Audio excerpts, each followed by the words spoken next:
গণসংহতি আন্দোলন কর্তৃক আয়োজিত আজকের এই সভার সম্মানিত সভাপতি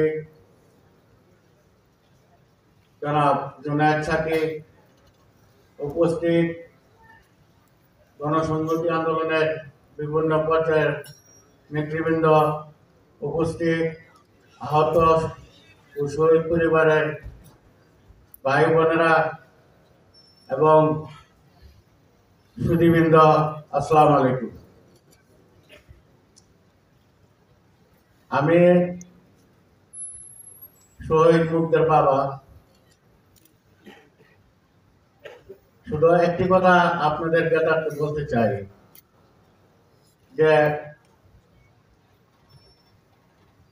আমরা যখন 16 বছর আন্দোলনের মাধ্যমে বিভিন্ন রাজনৈতিক দল, বিভিন্ন গোষ্ঠী যখন 18 নির্বাচন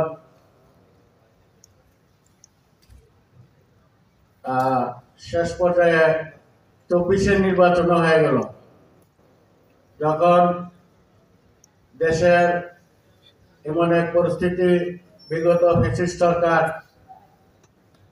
আমাদেরকে একটা জিম্মির মধ্যে, খুনের মধ্যে এদেশের জনগণ যখন হতাশায় নিমজ্জিত হয়েছিল, এদেশের মানুষের আর কোনো উপায়ন্তর ছিল না।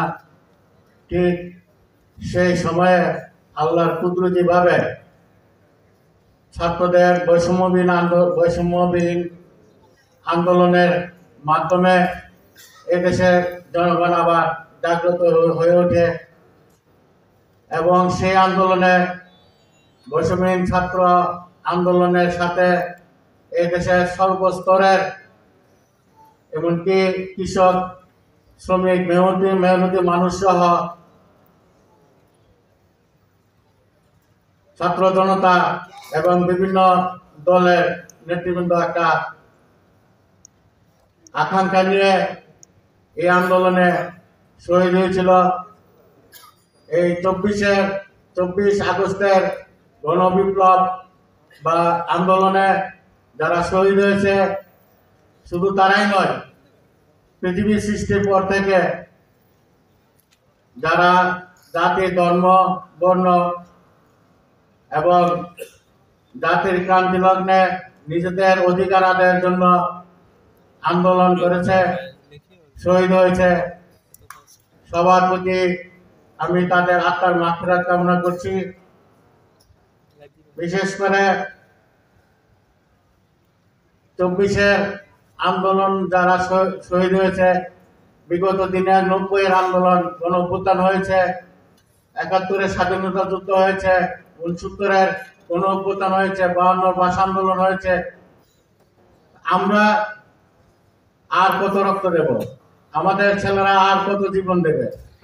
এদেশের 52 ভাষা আন্দোলনের মাধ্যমে স্বাধীনতার যে বীজ রোপণ হয়েছিল, 69 অভ্যুত্থান এবং 71 বাংলাদেশের স্বাধীনতা প্রেক্ষাপটে, 71 স্বাধীনতার পরে যে আন্দোলন হয়েছে, গণ অভ্যুত্থান হয়েছে 90, এরপরে আবার এই দেশের আকাঙ্ক্ষা বাস্তবায়ন না হয় 24 গণবিপ্লবের মাধ্যমে এই 71 স্বাধীনতা এবং 24 গণ অভ্যুত্থান, অন্যান্য অভ্যুত্থান সবই এদেশের জনগণের জন্য, এদেশের জন্য হয়েছে। কিন্তু 71 স্বাধীনতা এবং ব্যতিক্রম ধর্মী 24 যে আন্দোলন, এদেশের মানুষ এই আন্দোলনের মাধ্যমে মুক্তি পেয়েছে।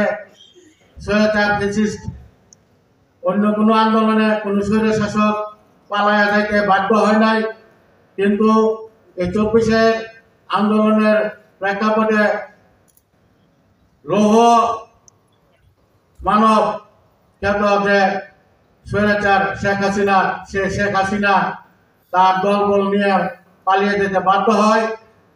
তাই আমি বলতে চাই, অতীত থেকে শিক্ষা নিয়ে আপনারা ভবিষ্যতে এদেশের গড়ার জন্য, এদেশের স্বপ্ন এবং শহীদদের আকাঙ্ক্ষা বাস্তবায়নের জন্য আপনারা আপনাদের পক্ষ থেকে কাজ করবেন, বিশেষ করে দেশের স্বার্থে, জাতির স্বার্থে, এবং যে কোনো স্বৈরাচার, বিশেষ করে আওয়ামী লীগ, ফ্যাসিস্ট সরকার, এইসব বিষয়ে আপনারা সবাই ঐক্যবদ্ধভাবে ঐক্য থাকবেন।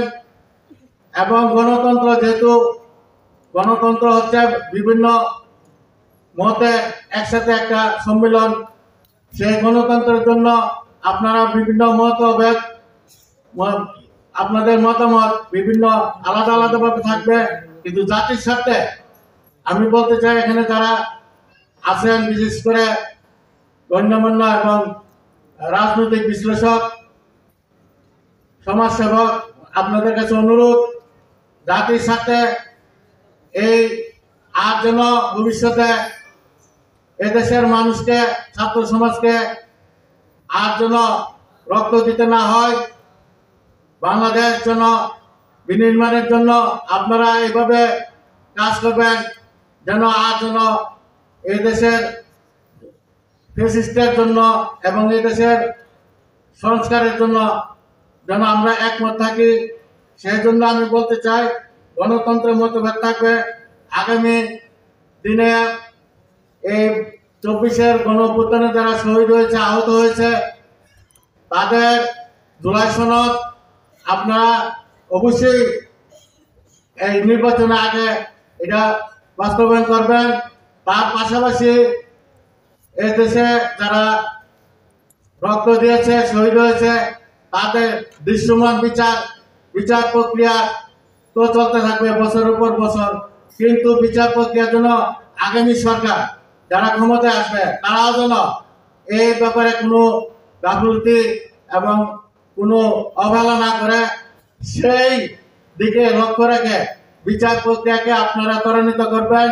পাশাপাশি সংস্কার বলতে মৌলিক সংস্কার কিছু আছে, যে মৌলিক সংস্কার না করলে নির্বাচন হয় না। আমি আশা করি আরো 6-7 মাস আছে, ফেব্রুয়ারিতে যদি আমরা নির্বাচনে যাইতে পারি, এর আগে এগুলি করা সম্ভব। যে সমস্ত জিনিস করা না করলে নাই হবে, সেই জিনিস বাস্তবায়ন করে আপনারা আগামী ফেব্রুয়ারি মাসে, আমি আশা করি আমাদের এই গণতন্ত্রের জন্য নির্বাচন অত্যন্ত অপরিহার্য, সেই নির্বাচনের দিকে যাবেন। বর্তমানে আমি যেটা মনে করি যে সংসদীয় গণতন্ত্রের পাশাপাশি যদি উচ্চ কক্ষে পিআর পদ্ধতি চালু হয়,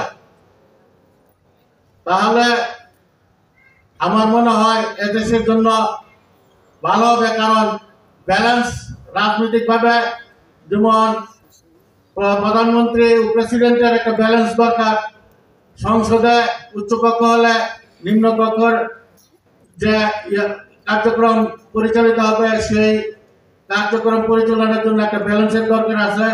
আমি আমার ব্যক্তিগত মত থেকে বলছি, বিশেষ করে যারা রাজনৈতিক ব্যক্তিবর্গ আছেন, আপনাদের কাছে যে উচ্চকক্ষে পিআর পদ্ধতি চালু করা যায় কিনা, যেহেতু উচ্চকক্ষ ছিল না, এটাকে টেস্টিং হিসাবে আপনারা নিতে পারেন এবং এদেশে একটা ভারসাম্যতা রক্ষা পাবে। তাই আমি বলতে চাই যে যতবার স্বৈরাচার ফিরে আসবে, ততবারই এই জুলাই আন্দোলন এদেশে ভর্তি থাকবে। ভবিষ্যতের জন্য এদেশে আর কোনো আত্মহত্যা না হয়, কোনো বিপ্লব না হয়, কোনো অভ্যুত্থান না হয়, সেই দিকে লক্ষ্য রেখে আগামী দিনে আপনারা রাজনৈতিক বন্দোবস্ত এবং শহীদদের আকাঙ্ক্ষা বাস্তবায়নে আপনারা কাজ করবেন, এই আশাবাদ ব্যক্ত করে আমি আমার বক্তব্য এখানে শেষ করছি। আল্লাহ হাফেজ।